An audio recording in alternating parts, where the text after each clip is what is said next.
तो अर्जुन ने कहा कि देखिए, युद्ध करते करते मेरे शरीर की जो बनावट है बदल चुकी है, मेरी मांसपेशियां अकड़ चुकी हैं। अब मैं कैसे रहूँगा, ये बड़ा प्रश्न होगा। इसलिए मैं प्रतिज्ञा करता हूँ कि मैं 1 साल तक नपुंसक रहूँगा, क्योंकि पीछे जो कुछ हुआ है वो सब हुआ। आपको पता है कि उर्वशी ने शाप दिया था कि 1 वर्ष तुम्हारा ऐसा होने वाला है। नमस्कार मित्रों, स्वागत है आप सभी का श्री महाभारत की इस कहानी में। और कहानी पहुंची है आज विराट पर्व में। वन पर्व लगभग संभवतः खत्म हो गया था। एक बहुत इंपॉर्टेंट, आप सबने पढ़ा है, बचपन से पढ़ा होगा, यक्ष और युधिष्ठिर का जो प्रश्न और उत्तर होता है, राइट। कुछ बड़े इंपॉर्टेंट प्रश्न भी थे, जिनमें से 2 प्रश्न मैं आपको बताऊंगा, मुझे बड़े अच्छे लगे थे, बहुत रेलेवेंट लगे थे आज के टाइम पे भी। बाकी बहुत सारी ज्ञान की बातें वहाँ पे ज़रूर है। एक प्रश्न था ना कि पृथ्वी से भारी क्या है और आकाश से भी ऊंचा क्या है। युधिष्ठिर ने कहा था कि माता का गौरव पृथ्वी से भी भारी है। आप समझ रहे हैं, माता का गौरव और आकाश से भारी क्या है। तो पिता जो है ना, वो आकाश क्या, ब्रह्मांड से भी भारी है। बिकॉज आकाश तो आपको दिख रहा है ना, ब्रह्मांड तो दिखता ही नहीं है, इसलिए उससे बड़ा है। तो ये प्रश्न और उत्तर बहुत रिलेवेंट मुझे लगते हैं कि जेन्युइनली आज के टाइम पे भी, आदिकाल में भी और भविष्य में ऐसा होता रहेगा। ऐसा ही है कि जो पिता है ना और जो माता है, इनका ऋण कभी हम चुका नहीं पाएंगे। एक और प्रश्न था उस यक्ष का कि सबसे ज़्यादा सुखी कौन है और आश्चर्य सबसे बड़ा क्या है।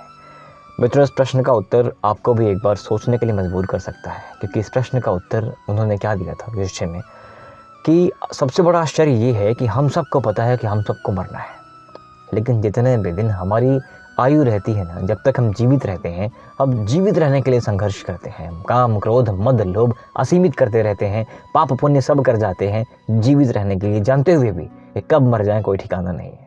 तो हमारी अनंत काल तक जीवित रहने की इच्छा, ये जानते हुए भी कि मृत्यु निश्चित है, सबसे बड़ा आश्चर्य इसी बात पे है, या इनफैक्ट सबसे बड़ा आश्चर्य यही है। अब जो दूसरा प्रश्न था ना कि सबसे ज़्यादा सुखी कौन है, तो इस प्रश्न का उत्तर उन्होंने ये दिया था कि जिस मनुष्य पर ऋण नहीं है, कर्जा नहीं है, और जो मनुष्य परदेश में नहीं, अपने घर पर है, वो मनुष्य बहुत सुखी है। भले ही वो मनुष्य के पास धन हो या ना हो, भले ही वो 4 दिन 5 दिन में एक बार खाना खा रहा हो, लेकिन असल सुख यही है कि आपके सर पे कोई कर्जा नहीं है और आप अपने घर पे अपनी मिट्टी में रह रहे हो। मित्रों, ये बात आपको समझ आ रही होगी अगर आपने कभी लोन्स लिए होंगे कि कितनी प्रॉब्लम होती है ना। अब डजंट मैटर आप कितना कमा रहे हैं, बट लोन्स पे भी लोन्स ही होते हैं। और दूसरा, जब आप घर से बाहर रह रहे होते हो, खैर इस बात को बखूबी मैं समझता हूँ, क्योंकि मुझे बाहर रहते बहुत टाइम हो गया, लगभग 12 से 13 साल, ये 13 साल होने वाले, मैं घर से बाहर रहता हूँ। अभी ये लॉकडाउन चल रहा था, कोविड आया, तो कोविड ने ज़बरदस्ती हमें घर पे रख दिया। अब इसके प्रॉस एंड कॉन्स तो बहुत सारे हुए हैं। खैर, इस बहुत बात ना करते इस मैटर पे, हम सीधा आगे बढ़ते हैं कि विराट पर्व कैसे शुरू हुआ। तो ये लोग यहाँ से आगे बढ़ते हैं। 12 वर्ष तो ख़त्म हो ही चुके थे, 13वां वर्ष शुरू हो गया था, और ये विचार कर रहे थे क्या किया जाए, कहाँ जाया जाए।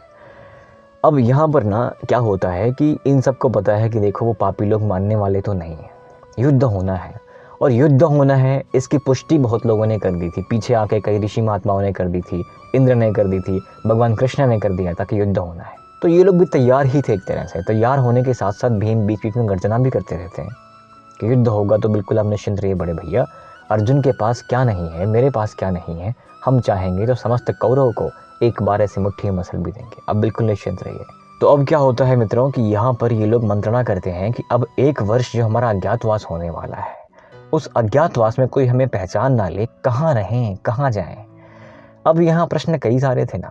जो काम आपने कभी नहीं करा हुआ है, वो काम करने पे जाओगे तो गलती आपकी पहचान ली जाएगी, राइट, और आप पकड़े जाओगे तो भेद खुल जाएगा। इसलिए काम भी कुछ अलग चुनना है, पहचान भी छुपानी है, ऊपर से पहचान किसी ऐसे की जिसको पूरी दुनिया जानती है। तो सबके दाढ़ी मूछ बढ़ चुके हैं, सबका वल्कल वस्त्र है फिलहाल, और नगर नगर घूम रहे हैं, यानी कि जंगल जंगल झाड़ियाँ प्रवेश कर रहे हैं और बैठ के बातें कर रहे हैं अब क्या किया जाए। तो युधिष्ठिर ने कहा कि हमारे पास ऐसे कुछ राज्य हैं जो थोड़े विश्वसनीय हैं। एक तो गुप्त हैं, ठीक है, दूसरे वहाँ के राजा भी ठीक ठाक हैं, तो वहाँ हम चल सकते हैं। रही बात गुप्त की, मित्रों मैं आपको बता दूं गुप्त क्या होता है। गुप्त वो है जिनके बारे में लोग कम जानते हैं, या जिनके दीवार के बाहर की बातें लीक कम होती हों। एग्जाम्पल आज के टाइम पे मैं आपको बताऊं, रशिया, रूस एक ऐसा देश है जहाँ पे एक्सपर्ट्स मानते हैं कि लगभग 12 से 15 शहर ऐसे हैं जो आम लोगों को पता ही नहीं है। 12 से 15 गांव नहीं, कंदरा नहीं, गुफा नहीं, शहर, एक पूरी की पूरी सिटी वहाँ पर चल रही है। तो ये होता है गुप्त। तो ये कैपेसिटी है रूस में कि अपनी बातों को गुप्त कैसे रख लेता है वो। एक शहर 12-15 शहर छुपा कैसे लेते हैं वो, कि बात बाहर ना जाए और काम भी चलता रहे। तो ऐसे जो राज्य थे उनकी एक श्रेणी उन्होंने बनाई थी, श्रृंखला बनाई थी, या एक लिस्ट बनाई हुई थी कि कौन कौन से हो सकते हैं। कि प्लानिंग ये हो रही थी कि पांचाल, चेदी, मत्स्य, शूरसेन, नवराष्ट्र, मल्ल, शाल्व, युगंधर, विशाल, कुंतिराष्ट्र, सौराष्ट्र, अवंती, इनमें से कौन सा हमारे निवास के लिए पसंद है, यहाँ वार्ता चल रही है। अब यहाँ कम्युनिकेशन क्या हो रहा है, वार्ता चल क्यों रही है, रीज़न ये है, एक वर्ष अज्ञातवास है। अज्ञातवास का मतलब कोई ढूंढ ना ले। ढूंढने वाला कौन है? कौरव। कौरव कहाँ ढूंढेगा? सबसे पहले जब आप कुछ कर गलत करते हो, पुलिस आती है तो कहाँ ढूंढती है? घर पे। उसके बाद रिलेटिव्स में, मामा के यहाँ, ससुराल में, दीदी के यहाँ, मौसी के यहाँ, राइट।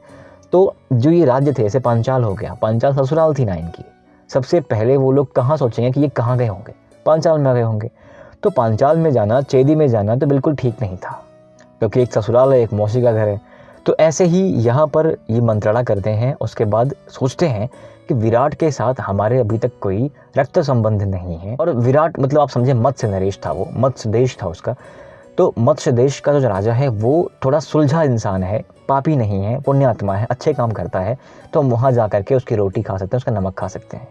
मित्रों, एक लाइन में आपको बताऊँ यहाँ पे एग्जैक्टली क्या कहना चाहता हूँ मैं, कि उनके वहाँ खा सकता है मतलब क्या? इसका मतलब ये है ना कि आप कहीं अगर जाते भी हैं, एक बड़ी पुरानी परंपरा रही है हमारे भारत की, आर्यव्रत की, आर्यों की, कि कोई ऐसा व्यक्ति, कोई ऐसा पुरुष जिसके यहाँ अधर्म का पैसा आता हो, उसके यहाँ आपको जलपान भी नहीं करना चाहिए, पानी भी नहीं पीना चाहिए।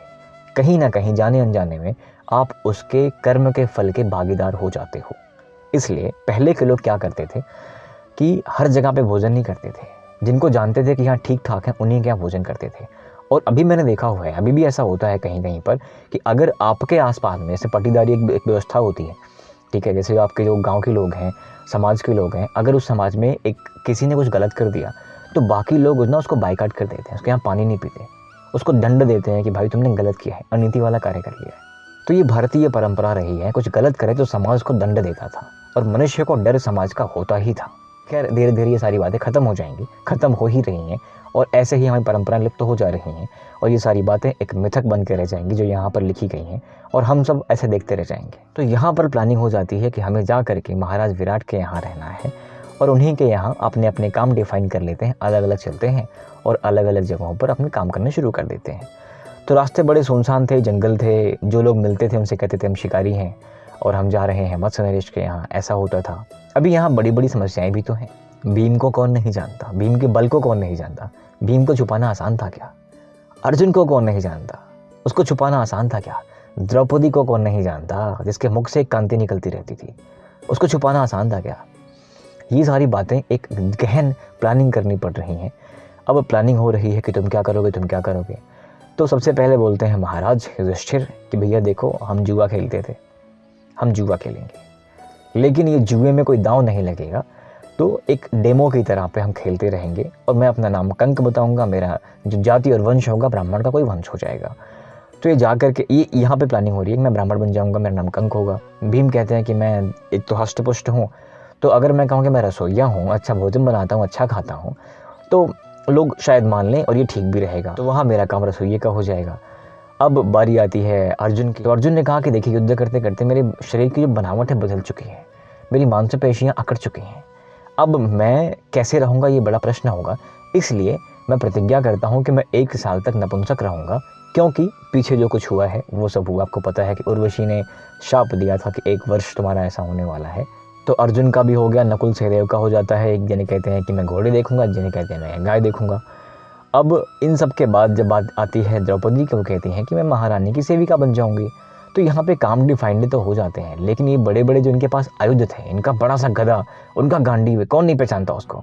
अब ये क्या करते हैं ना कि उस अपने सभी अस्त्रों शस्त्रों को विराट राजा के नगर के बाहर, मत्स्य देश के बाहर ही कहीं सीमा पर एक शमी का वृक्ष था, उस पर सभी अस्त्रों को लपेट करके, और कुछ ऐसी तरह से लपेटते हैं कि पानी ना जाए उसमें, और छुपा के उस विशाल वृक्ष पर जहाँ पे चढ़ना आसान नहीं था वहाँ पर चढ़ के रख देते हैं। और साथ में ये भी तो है, अभी तो कोई नहीं देख रहा है, लेकिन एक विशाल वृक्ष है, लोग आसपास आते हैं, किसी न किसी की नज़र तो पड़ी जाएगी।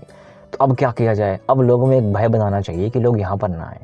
उन्होंने कहीं एक जुगाड़ करी लाश की, एक शव पड़ा हुआ था आसपास, उसको उठा के लेके आते हैं, उसको बांध देते हैं और वहाँ पर जो आसपास लोग आते हैं, पहले तो वो अस्त्र रखे आते हैं, शव को भी ऊपर टांग देते हैं। अब उसके बाद क्या करते हैं, जो आसपास लोग रहते हैं उनसे कहते हैं कि हमारे यहाँ एक परंपरा है कि हमारे जो शव होते हैं घरों के, हमारे पुरखों के, हम उनका दाह संस्कार नहीं करते, हम उनको ऐसे बांध करके और ऊंचाई पर रख देते हैं। मित्रों, अगर मैं आपको बताऊं कि ऐसा होता भी है, मुझे एग्जैक्टली याद नहीं आ रहा है, बट ये भारत में भी आई डोंट नो कि स्मृति ईरानी की शादी किससे हुई है और उनका क्या, कौन से लोग हैं वो, बट उस परंपरा में भी ऐसा होता है ना कि उनके लाशों को जलाते दफनाते हैं ही नहीं, वो कहीं ऊंचाई पर रख देंगे ना और उनके शवों को गिद्ध खाते हैं। तो पांडवों ने कहा कि हमारे यहाँ की परंपरा है कि हम अपने शवों को जलाते दफनाते नहीं हैं, इसलिए हमारे शवों को ऐसे पेड़ पे रख दिया जाता है। अब क्या हुआ उससे, उसका मतलब पर्पज़ क्या था इनका बताने का? पर्पज़ ये था कि शव की दुर्गंध आएगी, पहली बात तो लोग आसपास नहीं जाएंगे। दूसरी बात क्या है? दूसरी बात ये है कि वहाँ पर जहाँ शरीर है वहाँ आत्मा होती है, लोगों में एक भय व्याप्त हो जाएगा, तो लोग आसपास वैसे भी नहीं आएंगे कि कहीं भूत और प्रेत ना आ जाए। तो ये इनका पर्पज़ था ये बताने का कि ऐसा करके हम वहाँ लोगों को जाने से बचा सकते हैं और हमारे अस्त्र, सभी आयुध वहाँ ऊपर सुरक्षित रहेंगे। तो उन्होंने ये कार्य कर दिया। अब बारी बारी से जो है ये जा रहे हैं राज्य। अब जैसे हायरिंग चल रही होती है, अब आप इसको ना दो कंपनीज की तरह समझो। जैसे आजकल देख रहे हैं मेटा ने क्या करा है, बल्क फायर कर दिया काफ़ी एम्प्लॉयज़ को। ट्विटर क्या कर रहा है, बल्क फायर कर रहा है कि जाओ। तो ऐसे ही अब यहाँ पर आपको पता है कि जो राज्य था इनका, इंद्रप्रस्थ, उसके ये राजा थे। अब राज्य तो अब भी है, देख कोई फिर भी रहा है, लेकिन जो लॉयल एम्प्लॉयज़ रहेंगे ना, वो अपने मालिकों के साथ राज्य को छोड़ देंगे कि मैं किसी और की नौकरी नहीं कर सकता, राइट। तो ये बात सबको पता है कि हाँ, जब राज्य ले लिया गया तो काफ़ी लोग, उनके सेवक गण वहाँ से भाग जाएंगे ही जाएंगे। तो ये बात विराट को भी पता थी।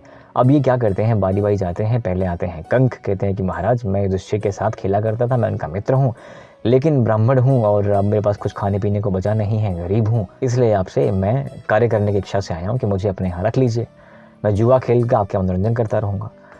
तो महाराज ने कहा कि ये तो बड़ी अच्छी बात है। इनको पता था कि हाँ भैया बल्क फायरिंग हुई है, तो हमारे यहाँ बल्क हायरिंग भी चल रही है, आप निश्चिंत रहिए, आप आराम से सुख सुविधापूर्ण ब्राह्मण देव आराम करिए, कोई दिक्कत वाली बात नहीं है।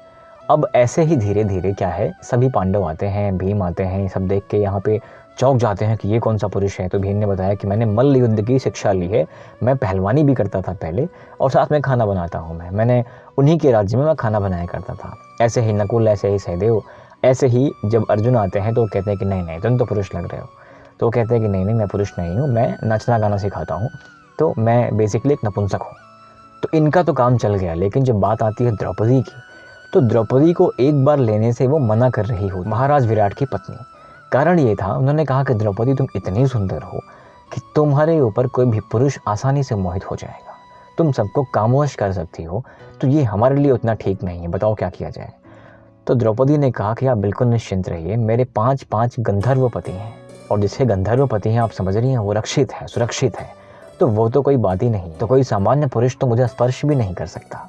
और रही बात मेरी, तो मेरी जो 5 पति हैं ना, वो गंधर्व हैं, तो इस कारण से मुझे भी बहुत नियम और धर्म से चलना पड़ता है। तो ऐसे कोई समस्या, कोई व्यवधान उत्पन्न नहीं होने पाएगा मेरे कारण। अब कोई खामखा आ जाए तो मैं कुछ नहीं कह सकती।